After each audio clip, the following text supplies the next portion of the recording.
धाराशिव जिल्ह्यात गेल्या 3 दिवसापासून उष्णतेची लाट आली असून तापमान जे आहे ते 42च्या घरात जाऊन पोहोचलेलं आहे। धाराशिव जिल्ह्यात सहसा 40च्या पुढे कधी टेम्परेचर जात नाही, मात्र हे तापमानाचा पारा जो आहे तो वाढल्यानं याची जो फटका आहे तो नागरिकांना बसतोय।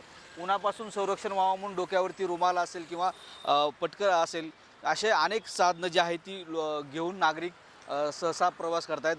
दुपारच्या वेळेस आता 12च्या वेळेनंतर तर रस्त्यावर सगळा शुकशुकाट पाहायला मिळतो। एवढं टेम्परेचर जसं विदर्भात तापमान वाढतं तसं त्या पद्धतीनं तापमान धाराशिव जिल्ह्यात वाढतोय आणि आपण बघू शकतो की या तापमानापासून थोडा दिलासा मिळावा यासाठी फळाची दुकानं असतील किंवा इतर थंड पेयाची साधनं जी असतील त्याचीसुद्धा दुकानं जी आहेत ती थाटली गेलेली आहेत। मात्र धाराशिव जिल्ह्यात आपल्याला हे माहिती की दुष्काळग्रस्त धाराशिव जिल्हा आहे, पाण्याची वणवण इथं भटकावं लागते। मात्र असं जेवढं तापमान जे आहे ते तापमान कधी पण 40च्या घरात राहतं।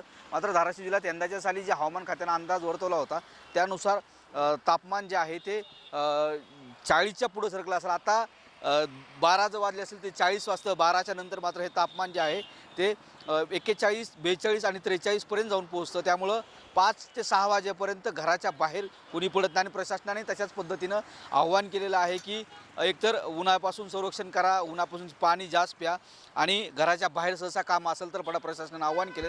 त्यामुळे प्रशासनानं जे आव्हान केले त्याला देखील नागरिकांनी प्रतिसाद देणं देखील गरजेचं आहे। सागर जाधवसह बालाजी निळफळ, न्यूज 18 मराठी, धाराशिव।